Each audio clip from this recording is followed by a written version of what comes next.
everyone, welcome back to A Life of KG. On the show today I have Vivienne Johns, and we had such fun filming this episode, and she has given you guys so much value. She was a salon owner of 18 years, so we talk about her background and we go a lot into Instagram because she's an Instagram guru at the end of the day, and she gives so much knowledge and value to this episode.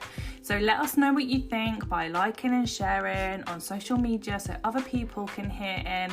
And also if you could subscribe and if you could leave a review on the podcast, we would be very grateful as it helps us lots. Without further ado, here she is.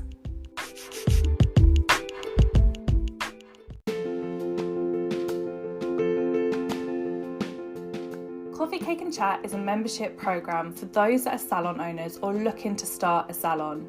There is monthly coaching and monthly Q&As with Katie Godfrey. There are guest speakers that share all of their knowledge, and also you get support from a tribe of like-minded businesses, plus also growing your business to the max. You get all of this worth £400 a month for under £70 a month. Click on the show notes below for more information. Vivienne, welcome to the show. How are you? I'm great. Thank you so much. How are you today? I'm very, very good. Thank you. So I'd like to start this podcast off with some quick fire questions, get the audience knowing a little bit more about you. So to start you off, night in or night out? Do you know what? It's definitely a night in now. I wish I could say it was night out, and I never thought I'd be that person who preferred a night in, but come on, it's just so good, isn't it? We've got so much good stuff to watch on TV, and night in. Is that always been the case or since COVID? Since COVID. I was a night out girl. I would never have chosen to stay in. But yeah, I just love it. I just love being at home. But I'm older. It's about time I start staying in. It's calmed you down. Exactly. I have a 21-year-old son. And it's when you start seeing them out and then you're like, yeah, okay, I should start staying in now. And I love it. We have friends around a lot as well. So we're still really sociable, but in the house. I love that. A book or a podcast? Oh, babe, I am a podcast obsessed. I can't even read a book anymore because I think I'm addicted to sound in my ears.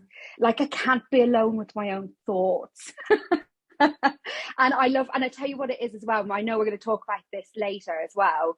I'm so used to being in a salon environment that noise and chatting has always been like the sounds of my day.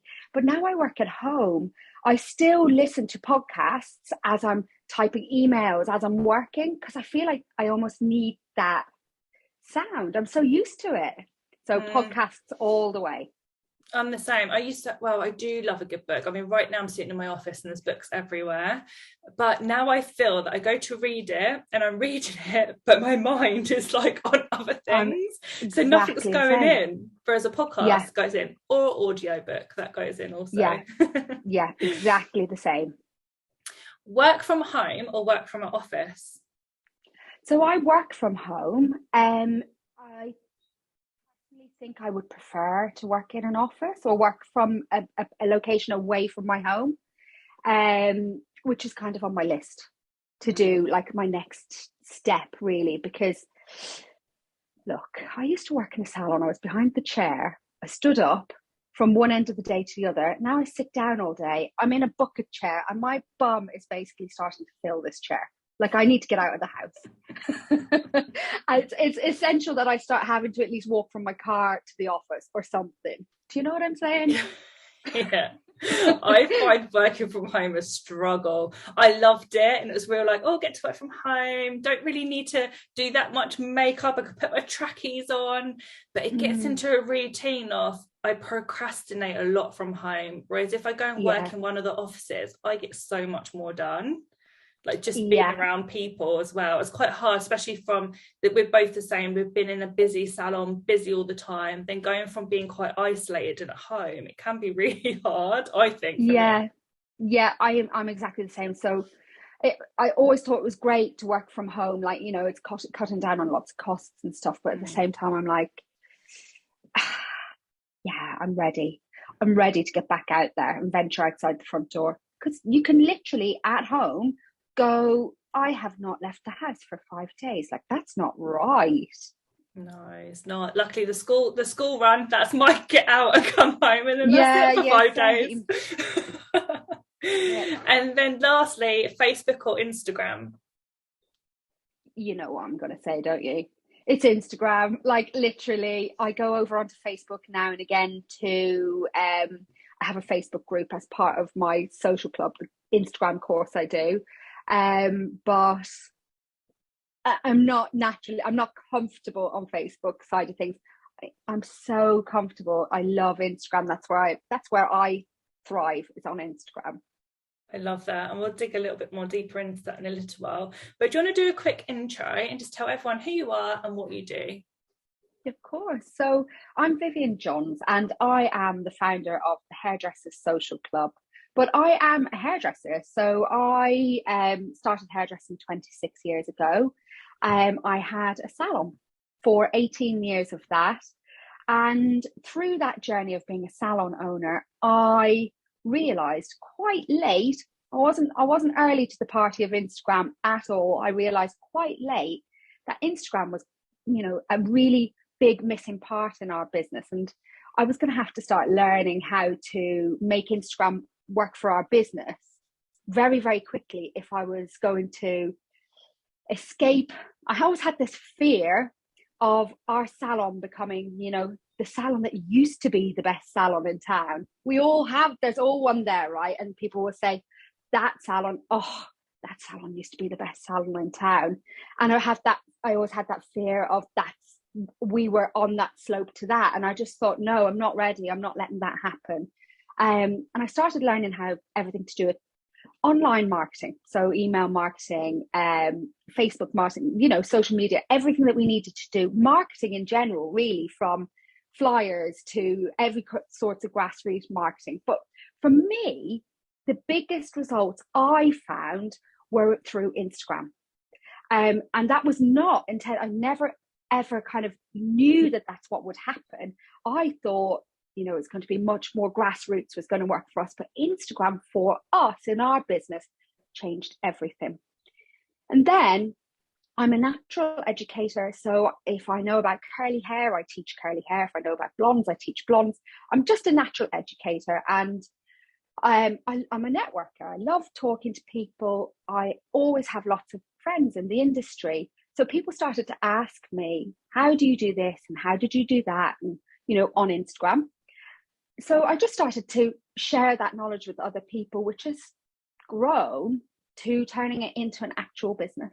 Probably very similar to yourself. Mm-hmm. You know, the mentoring starts kind of with one person, and then it grows with other people coming and sharing with you that they have the same problems, and then you realize, actually, I can just, instead of talking to each of you individually, let's turn this into something where you all come to me and I share it with you all at once. Because it was the transformation that I'd had 2 years before that I was kind of sharing with people. And that's really led to where I am today.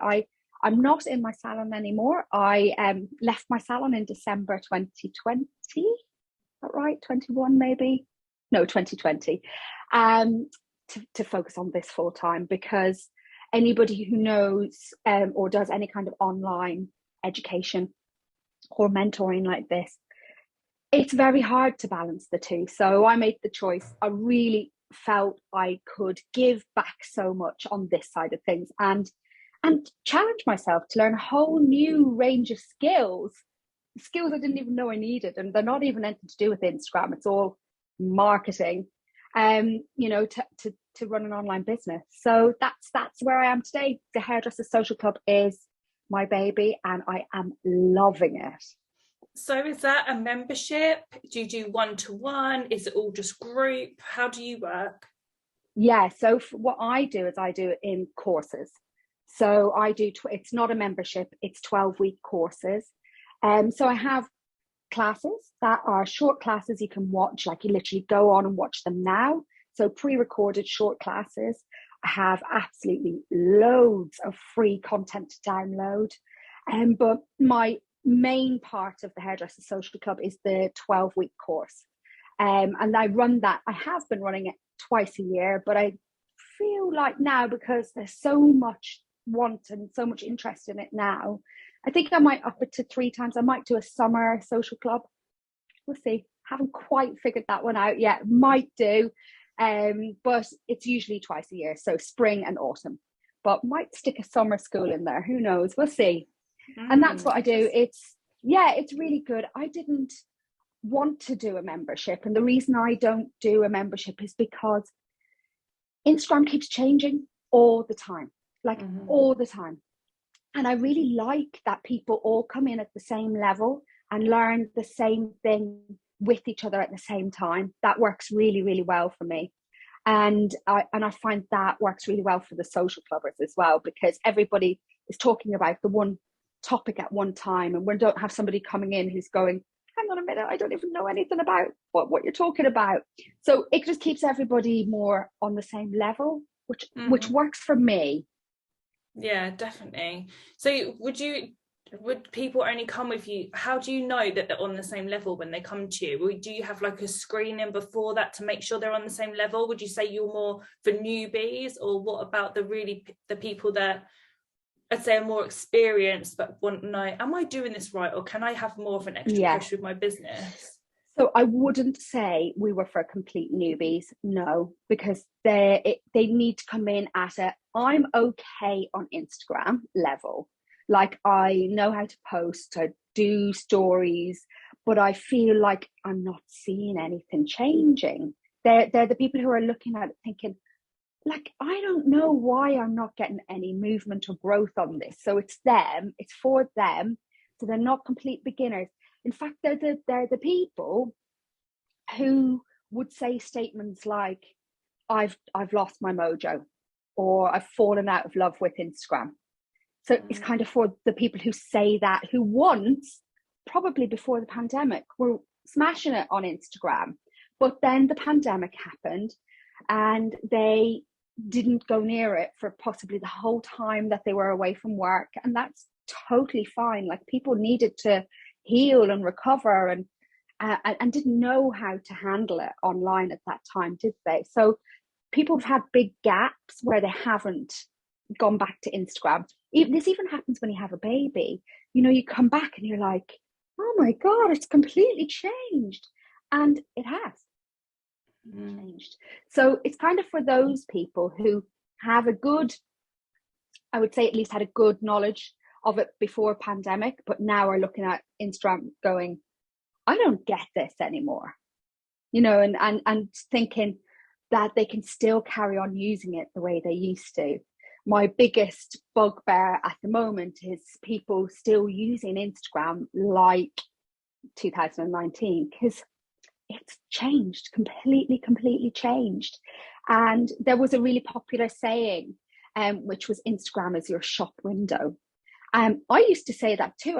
And that was very much the truth, and that was very much the case. Instagram was your shop window before the pandemic. But what that does is it makes you start to feel like Instagram is, people are on one side of it looking in, but it's not that anymore. It's more the people are in, and you have to kind of build a community for them. So if you are using it like a shop window, like a portfolio where somebody can just look at your Instagram and say, oh, they do some lovely hair, or they do some great nails, you're not doing it right, because it's not about that anymore. It's about, yes, displaying the work, but giving more than just that, you know. So it's adding value, which people must be sick of hearing me say by now, but it's about adding that value, or treating your Instagram like it's a community space, or a place of resource, or a learning library, let's say, for your clients. So if you can start to kind of get away from the idea of it being a portfolio and go towards the idea of it being this learning library for your clients, like not for anybody else. We don't care about them. We only care about your clients and your new potential clients who are lurking all around the sides because they're there.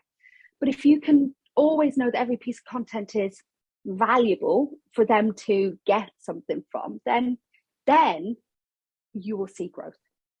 You won't see growth by just putting a picture of lovely hair on Instagram and saying nice highlights from Mary, because it's just not giving anybody anything. Like, you have to deepen that, or just give more.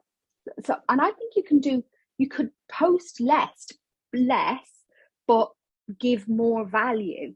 So I'm not saying to people like, go out there and do more on Instagram. I'm saying do the same but make it better, or even do less and make it better. So it really is about building up that community nowadays, isn't it? Like, it's so huge. Everyone's wanting that community feel. Yeah, absolutely. And if you look at how your own behavior is on Instagram, you know that, I mean, you scroll past. I mean, I don't even see them anymore, if I'm honest. You know, the generic pictures that the blonde brushed out wave, love it. I actually don't even see it, because it doesn't even register as something interesting to my brain anymore. Or, you know, a set of eyelashes. Like, I'm done. I've seen enough now. So I need more, because that's kind of what I'm there for, especially in the different parts of the app. You know, like, so you're there for different things in different parts of the app. In the newsfeed, I'm looking for a bit more connection. I'm looking for a bit more of that. Like, I want to see what my friends are doing, or I want to see what my therapist is up to. I'm looking for connection there. In Reels, I'm not really looking for connection. I'm kind of looking for entertainment. Like, I just want something a bit quick, brain off. I'm not looking for anything too deep there. And if I'm in stories, I'm actually really looking for connection in stories. I like to see my friends' faces. That's kind of what I'm there for, and I'm really average. So if I'm doing that, then your audience are doing that too. So I think that's a big part of what I teach on the Social Club, and kind of why it's not for the beginner who needs to learn how to post, because there's a lot of that kind of chat, you know. But I do have a short course called Intro to Insta, which is that. And it's about 40 minutes long, and it is exactly that. It's like, this is how you post, this is how you do a story, this is how you do this, that, the other, this is a hashtag, this is how you write a caption. You know, it is that.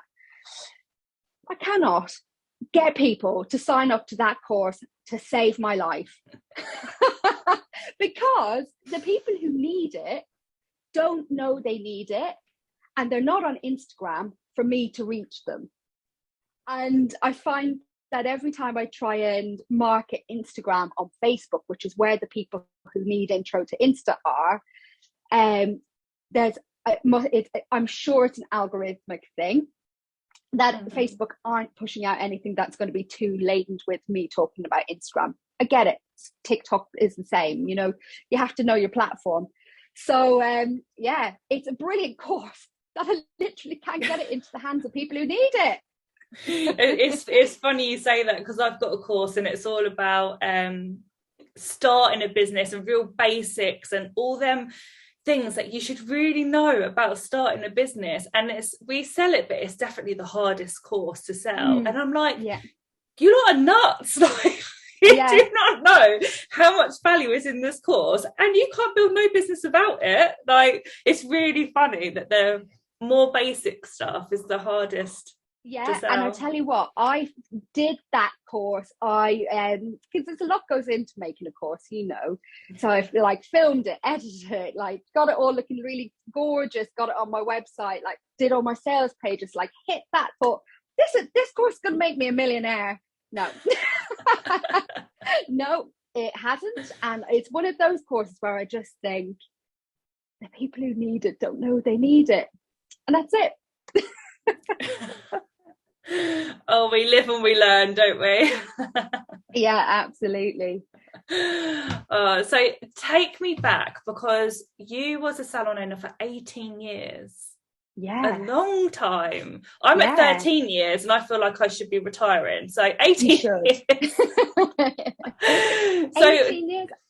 So long. Take me back. Why did you open? Like, tell me your backstory. Yeah, okay. So I moved over to Cornwall when in the year 2001. And I'd worked for Tony and Guy in Dublin. So I'd come from this kind of busy city salon and I moved to Cornwall. Little bit of backstory on that. I came to Cornwall for the summer while I was on maternity leave. And the plan was to go back to Dublin, to go back to work in September. And I never went back. We never went back. We were just like, oh my God, like Cornwall's amazing, a beautiful place to bring up children. And I just thought, I don't know how I can blend motherhood into that busy city salon life. And, so we stayed in Cornwall, which meant that I obviously went to find a job. And I started working in this salon, which was lovely. And it was the best salon in town. But wow, it was so outdated. Like, I mean, I'm not offending anybody when I say that, but it had been there for like 100 years. It was 100-year-old salon. And definitely some of the practices were like 100 years old. And I was like, I found it hard to go from Tony and Guy in Dublin and that like busy, like lots of systems in place and real, I'm not saying they didn't have customer service, they did, but like high-end customer service. It was just very different. It was local, and maybe I had to change some of my ways and my thoughts about what was the right thing to do. But I wasn't happy. And two of the people who were working there with me said to me, look, we're thinking of opening a salon. Would you like to come and be a partner with us? So originally we opened the salon together as three of us, and I was only 25. So I was really young. I was like the age where you're basically like, yeah, I'll do that. Do you know what I mean? Like now I would have a business plan and I'd figure it all out, make sure it was a viable option. But at 25, I was like, oh yeah, that sounds fun.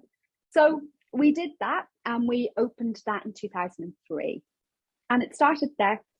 We went down to a partnership of 2 after the first 7 years. And then myself and my partner, Nadine, we carried on up until, year 18, where I left to carry on and doing this. We had lots of bumps in the road, as who wouldn't, in 18 years of business. We've been up, we've been down, we've had 12 stylists, we've had 2. So we had literally every obstacle that you can think of thrown at us. 18 years, it's not going to be plain sailing like I thought it would be when I was 25 when I started. We battled, we really did. But I would say the last 8 years of the business were the best. We had figured out all of the systems. We had, I suppose, made all the mistakes. And unfortunately for us, I never knew coaching or learning about your business was a thing, right? So that didn't really exist. I'd never heard of a mentor or a business mentor or anything like that. And I really feel that would have been a massive benefit to both of us, because not only would we have learned how to maybe avoid some of those mistakes that we made, costly mistakes that we made, but we may have learned how to work better with each other as well, because in a partnership of 2 people, and we were young, it started off young, we've gone through a lot of life changes together, like marriages and children and just changes in our own self.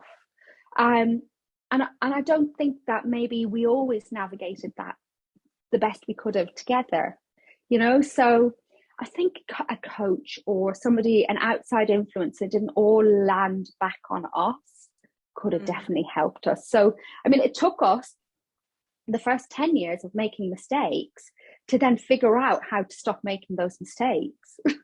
Maybe we could have avoided that bit. I don't know. And I see people now who invest a lot of money and time into coaching and business mentoring, and they do my courses and they do yours, and they learn to how to better their skills. And I just think, wow, yes. So I really always takes yourself thought that. seriously. Yeah, I was exactly the same. And I remember, because mine's 13 years, but I remember I didn't get a coach till 6-7 years. So, but then works out about right from when you started, because you started before me, so you're saying about 10 years, so it's roughly about the same. And I always remember saying, why can't I just have someone that thinks like me that can help me? Like, why is there not anyone? And there wasn't anyone. Like, say, there wasn't such thing as a coach back then, or there might have been, but it wasn't something that we even knew of. And it was really, really difficult. And I just craved having that person that I could pick up the phone to, that had the same mindset, that I could have a cry to, that could pick me up, or I could be like, no, do it this way, this way, this way. That will get you out of that. So now being able to teach people all the mistakes that you've done to fast forward their careers. I mean, I'm pulling people out of their salons working on the floor within a year to 2 years, and they're working on their businesses. It took me 8 years to do that. I know. I completely know. And I do the same in terms of teaching them how to use Instagram. I'm like, I took this long to learn how to get to this point. I'm going to teach you that in 12 weeks, okay? Because I want you to get to this point of growth, or of being able to understand it and use it to grow your business. I want you to get to it quicker, because you don't need to spend 2 years learning this, because I'm going to show you how to get there really, really fast, much faster than I did, you know, because I had to make the mistakes and learn and figure it out for myself. So I'm exactly the same. Why did they exist? Did mentors exist or coaches exist? I don't know. I don't know. The internet has certainly opened up the world to this, hasn't it, for all of us? I'm not sure if it did. I think working in a big salon group back in the beginning of my career, I know the managers would have like rung head office if they had a problem.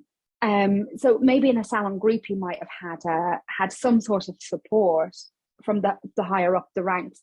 But when you're a salon owner on your own little independent salon in a small town, there's nobody. There is nobody. I mean, who do you ask?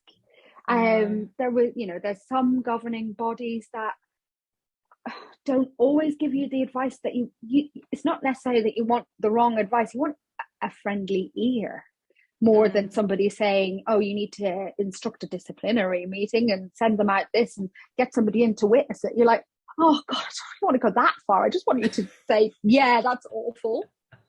Oh God, I know that feeling when it's like, right, you need to do a fact finding and you need to do this, and I'm thinking, this sounds all a little bit drastic. I just want to chat. I just want to offload onto you and you to understand and say, I get you, Viv. That sounds rubbish. Look, here's a really good idea. Go and speak to the person in question and do it like this. Go out for coffee and out, away from the salon. And you're like, that sounds doable, you know? So, but there was nobody doing that bit, like, which is what you do. Do you know what I mean? You need somebody who can be your sounding board, can be a bit of like the mom. Yeah, better word. I always say I'm the silent business partner that takes no income. Like I am that person you can pick up the phone to, that you can ask anything to. I'll give you my best advice, everything I know, and then you put your phone down and away you go, and you feel so much better after that chat. Like, that's what I feel my role is now, to help other businesses, because that's all I wish I had when I started my business. Same, and that's it, isn't it? I think that's why both you and I, because we're that type of person that wants to like not see other people struggle, and brilliantly as well, that we've both been able to actually make a business out of it, and there's no shame in that either. No, you know, so it is brilliant, because we're able to support ourselves in a role that supports other people. Definitely. What was it that made you not have the salon anymore then? So is the salon still running, but with your business partner? Yeah. So the salon's still going. Well, really honest, I'll be really, really honest about it. I didn't realize, if I'm completely honest, before the pandemic, that I had already started searching for something else. I had already started teaching social media. So I'd already started teaching Instagram to hairdressers predominantly as part of a business coaching group. So I was their social media coach. So I was already doing a weekly live all about something to do with Instagram. In fact, it wasn't something to do with Instagram at that point. It was social media in general, but I always talked about Instagram because that's where I had all my success. So I'd already started doing that. And part of the success that I was starting to see with Instagram was I was starting to get a lot of really good job opportunities. So good for me. It might not be for everybody's cup of tea, but I started working. I did some TV hair. So I did The Voice, and I worked on BBC 𝐒𝐷𝐿 and I did backstage with Kevin Murphy in Paris, you know, and I was getting all of these kinds of really cool opportunities where people were going, wow, like that's incredible, you're working on The Voice. And it was amazing. And looking back now, because it's easier to reflect, isn't it? I was doing everything I could do to be as far away from the salon as possible. And I don't know really why at that time, but maybe it was that I just felt like by this point, I had given so much. I'd given like from 25 up until I was probably nearly 40 at this point, or even just 40. I'd given all of that of my life to growing the team and training and building people up and giving them a career and a platform to be able to then support themselves in their own lives and careers. And I just felt maybe it felt a little bit thankless at times. And I remember that we were invited as a team to go and do Miss Great Britain. So the hair for Miss Great Britain. It's a great show to go and do. And I honestly believed my whole team would be going mad to do it. They love bridal hair and glamour and that kind of thing. And everybody was interested at first, but actually by the time it came to it, it was me and one other girl who went out of a team of 15. So everybody said yes, but then started to make excuses as to why they didn't want to go. And I realized that I'm spending a lot of time trying to bring everybody on that journey with me, and nobody really wants it, so I'm just going to do it myself. And I think I just became a bit selfish about that, you know, and you know, I had given a lot of myself and my time over the years, and I loved that feeling it was giving me. I had been all about the team and everything for the team before, and then I was like, this is something for me. And then when we hit the pandemic, I was heartbroken. Like, I don't think I went to bed and I cried for 2 weeks. I'm sure you felt the same. And I'm sure that lots of people, excuse me, who, you know, have salons and teams felt, and just businesses felt exactly the same. It was such a shock. It was such a shock. I was devastated. I couldn't see how we could come through the other side of this. I couldn't see how I could keep the team going. I couldn't, because obviously at this point we had no idea if furlough existed. Or it didn't exist, but we didn't know any of this. I couldn't see how I could support them financially and us, or any of us, and it felt awful. And then I just decided just to let it go. Like, I wasn't in control of it. Like, I'd cried for 2 weeks solid. I barely got out of bed, and I just let it go. And I just said, I can't control what's happening. I can't be there to support them. Each man for themselves at this stage. And it did feel like that in the early days of the first lockdown, didn't it? It felt like you're on your own in it, and you're just going to have to make your own way. And letting go of that responsibility for the first time in 18 years, I felt so relieved. Honestly, I felt so relieved. I just never thought about it again, really.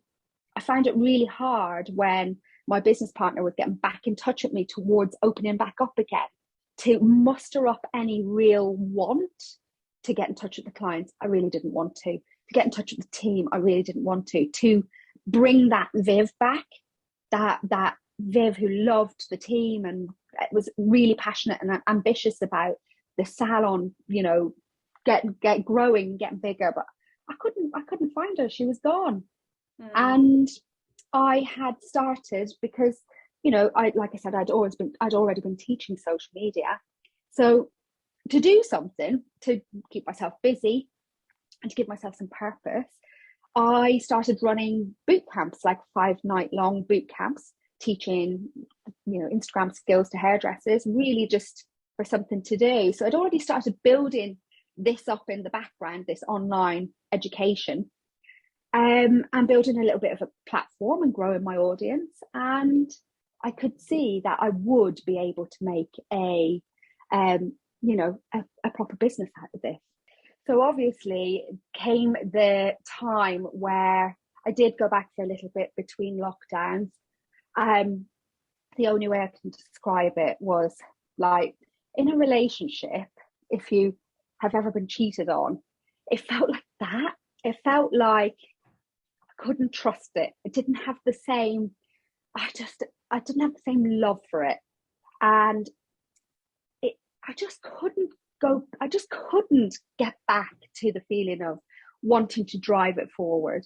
I wanted to have nothing to do with it. I just found it really hard to go back. So I had to have that conversation with my business partner, you know, and say, I want out. After all of this time, I want out. And that was probably one of the hardest decisions. And still, I don't feel like I've really kind of like, because you know what it's like. You've been in business for 13 years. It's like something that defines you. You know, I am Viv. I am the owner of da-da-da. And it's hard. It's really hard. It's really hard because you're letting a lot of people down, you know, your clients, for one. In fairness, though, much like you, I had started I didn't work every day behind the chair, because I don't believe that is a healthy way to run a business. I think anybody who is working 5 days or 6 days, I'm all for a 4-day week. I'm just putting that out there. I think 5 days a week's ridiculous. So 4 days a week, even for the kids at school, I'm like, come on now. Let's like I'm going to start a movement. It's a 4-day week movement. I do 4 days. I do 4 days. Good. 4 days. Like, come on, we need more balance here. You can get as much done in your 4 days. Anyway, that's a whole different topic for a different day. But I had already started working less time behind the chair and more time on the business. For me, that meant creating social media, creating content, training my team in making content, and working on the marketing. So that's what it looked like for me, you know, and I spent 1 day every week doing that. But we'd gone back after the pandemic and it was looking like that was going to be less likely to happen, and everybody had to be back behind the chair, like grafting. And I just thought, I can't do it. I don't love it like I used to love it. And I can't graft that hard behind the chair for something I don't have the love for anymore. So we agreed to part ways. And, you know, it's like a divorce, I suppose. In the initial conversations, it can be like, sound like it's going to be really easy and there's not going to be any trouble along the way, and we'll make this really amicable, but it's painful for both of us. We've grown up together, you know, so that's where we're at now. I was officially signed off from the salon in December. I keep saying 21, but it wasn't. It was 2020. And since then, I have worked completely on my own. And, oh, God, it's different, but it's great. I love it. So you don't regret it? I don't regret. No, I don't regret it one single bit. I really, really don't. I love, and this is something I didn't realize that I didn't love, but I love making a decision and just doing it. I don't have to run it past anybody or work it out with some. Actually, in fairness, sometimes somebody does need to come in and say, Viv, seriously, no. You can't spend that much money. You know what I mean? I do need a business partner sometimes, but I just love it just being me. I make decisions to get this coach or invest in this tech or whatever it is that I'm doing to upscale my business. I don't have to really run that past anybody, and I love that. It's not having to please anyone else other than yourself, isn't it?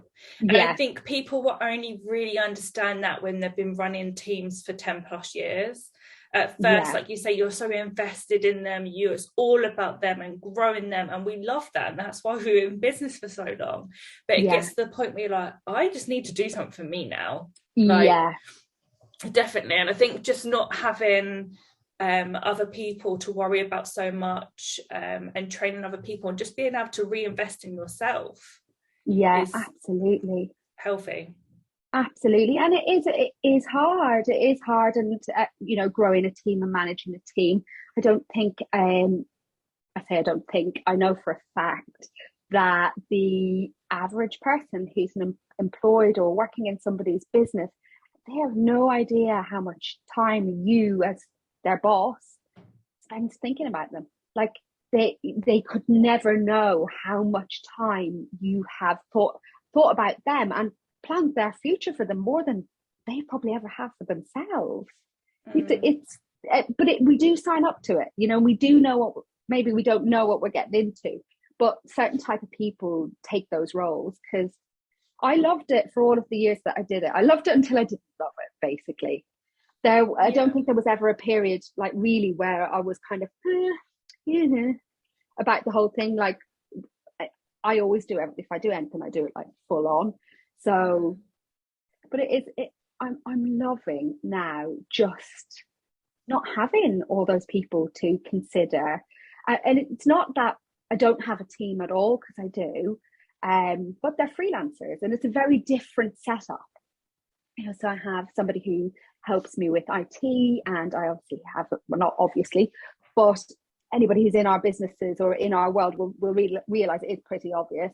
I have a VA, because like it's a business to run. Like, it can't be everything. One of my really good friends, I don't know if you know her, 𝐒𝐻𝐿𝐴, she's the resilient hairdresser. She's awesome. Oh, okay. She does all about boundaries. She says you can't be the workhorse and the show pony. And it's true, isn't it? Because like I'm the face, so I'm turning up, I'm being the show pony, but I can't be the workhorse as well. So it's that. So you do still have a team, but it's not the same. I'm not building their careers. No, they're so different. It's so different. I have several teams for several businesses, and everyone is very different because of what their work is. It's just so different. So different. So I completely get and resonate with everything that you've said, and your reasons for stepping out. And also, it's very hard to juggle several businesses or two businesses at once, especially when the other one then starts building, like your social media then started building, you started then falling in love with that.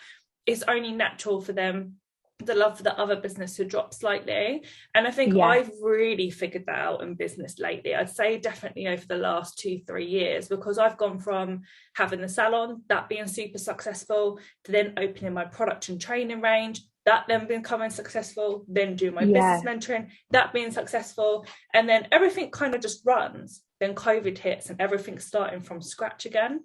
And you're like, I can't actually do everything. And you can't split yourself in half. You have to have, especially when you're building a business, you have to make sure it has 100% of you. If it only has 50% of you, it's only going to be 50% successful. That's it, exactly, isn't it? And I see in our industry, both hair and beauty, that there's a bit of a dream being sold to people out there, that they can have both. Like that you can have your salon and start doing a little bit of education on the side, which I think you kind of can, but to do that really successfully, like the education side of things, like an academy really successfully, like it's very hard to run that at the same time as running a successful salon, so sometimes I think, and I certainly was one of the people who looked at that and thought, oh, that looks good, that's like two different incomes. I'm a believer in multiple streams of revenue. I really am, but there has to be your one really high level and then additional ones that either feed into it and not kind of take away or conflict with it. So that's for me. I couldn't have done both. I couldn't have run the salon if I'd been a person on my own in the salon, like didn't have a business partner and done this successfully. I probably could have carried on doing the odd little boot camp every now and again, but I think I would have fizzled out by now. Don't know if people would really, I don't think this business, Hairdresser Social Club, wouldn't have grown to where it is today. It just couldn't have. Because I wouldn't have been able to put the time into it, you know. Definitely. and my business partner, I don't think, I mean, we always tried at least to be equal and do as much as each other, but I think if she had seen me putting all this extra time into a business that she wasn't going to be benefiting from, I think would have ended up causing issues down the road. Rightly so. Definitely. Yeah, I agree. It's very, very interesting, but I do think it's important, and everyone listening or watching, to just not spread yourself too thin, because if you start a side hustle, it will always be a side hustle because you're only putting that side love into it.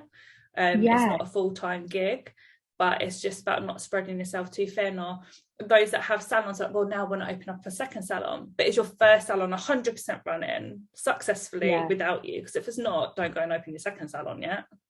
Absolutely. Twice the two businesses doesn't mean double the income. It just means double the work, and often can mean less income in both of those businesses. It's never going to be double the income. No, definitely. I love that we don't sell the dream. I hate false expectations, like be real with people. It's very, very important. But you're really good when it comes to networking. Would you say that all stems from Instagram? Because like you said, you've had them big opportunities, you've been on these shows, you've done famous people's hair. Where does that come from? Yeah, it's all from Instagram. I swear to you, it's all from Instagram. And it's through networking, it's through understanding that, even back when I was in the salon, it's through understanding that if you want to get noticed by somebody, you know, the person that you want to get noticed by is available to you on Instagram. So I'm just going to use an example. Okay, we changed our product range and we started using Kevin Murphy products in the salon, and we started taking pictures of the products and putting them onto our Instagram. Now at that point, my goal was, I just would have loved to see one of my product shots or something from the salon on Kevin Murphy's Instagram page. Now that for me was like my goal. I wanted to get recognized by the brand that we used, you know, to say, we see other people's work being shared. And I was just like, how do we get that? And you have to remember, on the other side of that page isn't Kevin Murphy himself. He's not sitting there running the page. Some smaller brands might be, but it's a social media manager on that side who is working in the office, who is there with the other marketing people in that business. So I started to just, you know, like get into the DMs and say, hey, like, I'm Viv. Oh, everybody is accessible now through social media. So it's not like you can't drop into people's DMs. The worst that's going to happen is nothing. So like, if you are desperately would love to go and work on The Voice or something like that, then maybe start interacting with the people who do those shows. Start like liking and commenting, and, you know, find out who they are and be present on their page, and then drop into their DMs and just say, hey, I'm Viv, I specialize in braids, you know, here's some examples of my work if you were ever looking for anybody, you know, and just strike up a conversation. Even better if you've actually got something that you can offer them, you know, they might say on their stories, they might be asking some advice about something. Even better if you can drop in and say, oh, I know about that, I can help you. So just to know that networking is a bit of give and take, but it's also being willing to kind of put yourself out there a little bit and start conversations, because just following somebody and trying to get noticed by them, it's not going to be enough, and through doing that, I have created, I've got an amazing network of people that I'm connected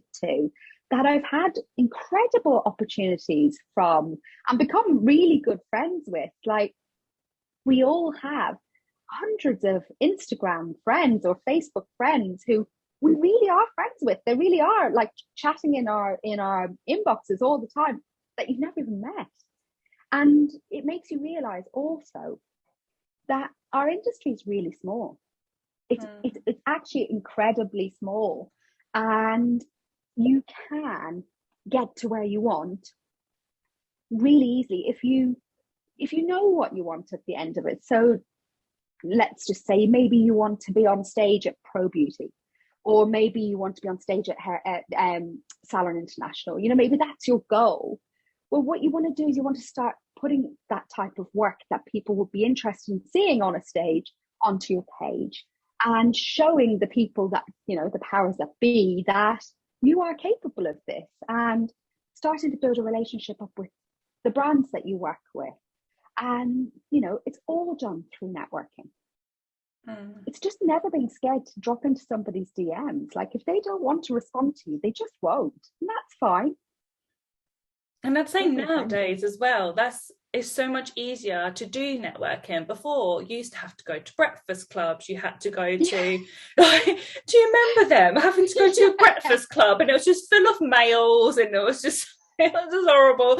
And you've only got your local areas, or you might be able to travel down to London to go to one of those. But there wasn't social media back in the day. Now it's really at your fingertips if you're going to work it. Yeah, and I live in Penzance. Do you know where that is? No. I'm 6 miles away from Land's End. So I couldn't live further away. I literally live 6 miles from Land's End. I'm not near London. So the opportunities that I've had without Instagram would never have happened. You don't get somebody coming and knocking on your door or dropping a leaflet through the door saying, hey, would anybody in there like to work on The Voice? It doesn't, it's just not how it happens. And especially when you don't live near, the big studios and things like that, you probably have to work that little bit harder to make the first move. And I think I'm a big believer in that. Networking is definitely give and take, so, and I'm not being afraid to walk up and say hello. So the way I describe it on the social club courses is like a party. I'm like, Instagram's a party. So Instagram's throwing a party and you've been invited. And what kind of party guest are you? Are you the type of person who goes to the party, has a little drink, hangs back at the wall, says hello to your friend who you already know, just only speaks to your friend, and then goes home early and think, that was a bit of a rubbish party? Or are you the type of person who goes to a party, walks up to people you don't know and says, hi, I'm Viv, I do this, that and the other, who are you? Who does that? The party host is going to be thinking, I'm going to invite her to my next party because she is good. So that's how you got to think about it. It's more, you're not just going to go and say hello to your friend and then go home. You're there to network and be sociable. That's, hello, have we not figured this out? It's social media. If we're not being sociable, it's just media. And media is TV, we're not interacting with it. Media is radio, stuff that we're not interacting with. It's pictures and magazines, we're not interacting with it. This is social media. So I've got a tip here as well on that. If you are scrolling your newsfeed and that's where you think you're getting real social in your newsfeed, you're in the wrong place, okay? Scrolling in your newsfeed is doing nothing to grow your business. So I am just begging you to please get out of the newsfeed, get into the explore page, search in the hashtags of your local area, spend time in other parts of the app that are more niche to you and your local area, and don't be in that newsfeed, because in there, the only people you're growing are the people you follow. It's not growing your business by hanging out in that newsfeed too often. So please go over to the Explore page and start spending some time in there. Type your town into the search bar, and the first page you'll see will be the keyword search for your town, and spend time in there. That's where you're going to find your new clients, and that's where all of your growth is going to come from. Vivienne, you've given incredible value. I know that's your favourite word, but it is true. You've given so much value on this podcast. I can't thank you enough. I feel like I've had a one-to-one training session. Oh, I'm so glad. I'm all about giving value. I'm all about there's no need to be holding stuff back or hiding things or being too scared. And often people will come and start the courses with me and they're too scared to give all their knowledge on Instagram in case the salon up the road might get some of that knowledge too. But it's just not how it works. The more you share and the more you give, the more comes back to you. And that's, I think, is that the law of attraction or something like that? I'm not that woo-woo, but it is something like that, isn't it? It's like literally the more you can give out to people, the more you get back in return. And that just works. Yeah, definitely. And also, I do think it is that you give out, you get back, but also when you are giving so much, you've given so much, I'm like, I want to know more. I want to sign up because I want to know more. If she's just taught me this for free, then what else is she going to teach me that I pay for? That's my way of thinking. That's why I sign up to everything. I'm such a training junkie. I love it. Me too. I am as well. I'm terrible as well. But we're just that type of person, aren't we? That we just love to know everything. I geek out on this kind of stuff. And there's so much more to learn. And I'm so passionate about it. I'm genuinely excited about the opportunity that people can get through Instagram. Genuinely excited. Whatever they want, they can have. You want more clients? Let's get them. You want to have industry opportunity? Let's do it. You want to get featured in a magazine? We'll get you there. I can help you do that. That's possible for everybody. When I started, I was a 40-year-old hairdresser living in Penzance, 6 miles away from Land's End. Seriously, if I can do it, you can. I didn't start out as an early adopter of Instagram. I'm not a 21-year-old fitness model. I'm not any of those things. I'm a mum. I'm in my 40s. I live in Cornwall. And I promise you, I can show you how you can get all this too. It is possible. There's no such thing as too old to learn or I'm a technophobe. I literally won't have people saying that kind of stuff around me. I'm no, nobody's a technophobe. It's people say I'm scared to press the buttons in case I break it. I'm you're not going to break it. Okay. It's been made. It's been made. So it's really very user friendly. Yeah, I love that. Where can people connect with you? Well, Instagram. Obviously. So you find me obviously on Instagram. I'm always there. You'll always find me on Instagram. So you'll find me on Instagram under the Hairdresser Social Club. Or you can go over to my website, which is www.thehairdressersocialclub.com. On there, if you like free stuff, which who doesn't, there are 2 masterclasses that are about an hour long each. One's about planning and one's about reels. And please go watch the masterclasses. They're both, if you never did anything else with me, I know you'll get something from both of those things.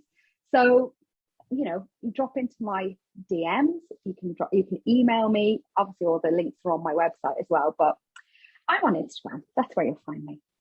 Perfect. I will add all the links so you guys can go and check Vivienne out. And thank you so much for giving up your time. It has been a blast. Thank you. Oh, thank you so much. I've really enjoyed it. You can tell I love talking about Instagram, can't you? Love it. Love it. Love it. Love it.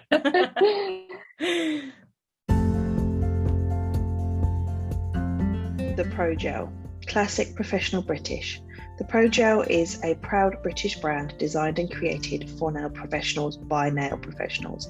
We have a wide range of professionals only product with over 200 highly pigmented gel polish colours that are all vegan and cruelty free, express tips and lots more. Make sure you follow us on socials at TheProGel UK and use code 𝐒𝐩𝐿IFE10 to receive 10% off your first order.